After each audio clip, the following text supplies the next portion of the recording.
ازاي تعمل سنت اكونت، او هنا يا شباب هنتكلم عن ازاي تعمل سنت اكونت في اكسنس. تمام. اول ما بتروح للبيرسونال اريا بتاعتك هنا الPA exynos.com/PA هتلاقي طبعا الايه الشاشة اللي بيكون عليها كل الاكونتات بتاعتك، كل الحسابات بتاعتك. فلما بتختار ان انت تعمل نيو اكونت بتبقى على الديفولت بتاعها، او يعني الحاجة اللي بتبقى الوضع الافتراضي بيكون empty5، فانت بتغير الempty5 دي بتخليها empty4. تمام.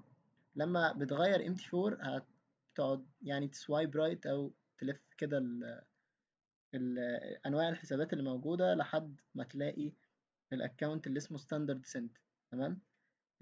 ده للي معاه راس مال صغير وحابب يبدأ يعني براس مال صغير. انا بقترح ان انت تشتغل بستاندرد سنت طول ما الاكونت بتاعك مثلا في كابيتال اقل من $100.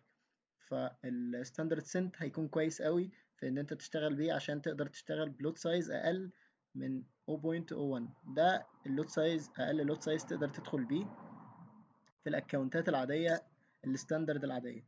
السنت بقى هو بيشتغل يعني بالسنت، فكأنه بيزود كمان صفرين بعد العلامة، يعني تقدر تدخل باللوت سايز ده اللي هو أقل من النانو لوت كمان. فطبعا اللوت سايز صغير وتقدر إن أنت تتحكم فيه وتعمل إدارة رأس مال كويسة لو أنت رأس مالك لسه صغير. لما بتيجي تحاول إنك تفتح الأكاونت من هنا بتختار طبعا ريل، وتقدر تعمل الماكس ليفريج زي ما انت عايز. بتختار الكرنسي او العملة بتاعة الاكونت، ممكن تختار اليو اس سي او اليو اس سنت، هتلاقي دي موجودة. وبعدين ممكن تسمي الاكونت اي اسم انت عايزه وتعمل باسورد. ومهم قوي الباسورد ده لانك هتسجل بيه في MT4، لان في اكسنس ما ينفعش تعمل تريدنج على بالسنت اكونت على الابلكيشن بتاع اكسنس نفسه او على الويب تيرمينال بتاعتهم اللي هي منصة التداول اللي هم عاملينها على الويب. فانت هتضطر ان انت تروح لمنصة تداول MT4. فمهم انك تعمل باسورد يعني تفضل فاكره لانك هتتسجل بيه بعد شوية دلوقتي.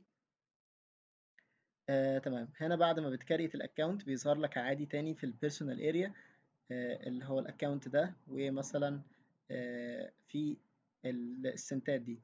فبتدوس هنا على الثلاث نقط دول عشان تجيب الاكونت انفورميشن او معلومات الحساب.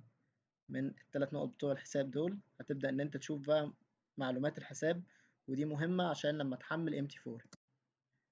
طبعا بعد ما بتحمل تطبيق MT4 او تفتح منصة MT4 على الويب او منصة MT4 على ليها في برنامج على الكمبيوتر ل MT4 ممكن ان انت تحمله وتشتغل على الكمبيوتر او اللابتوب، او كان MT4 الابليكيشن على الموبايل.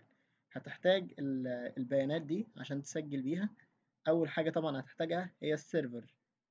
في سيرفر او خادم للتداول ده بيكون ليه اسم هنا اكسنس ريل مثلا 11.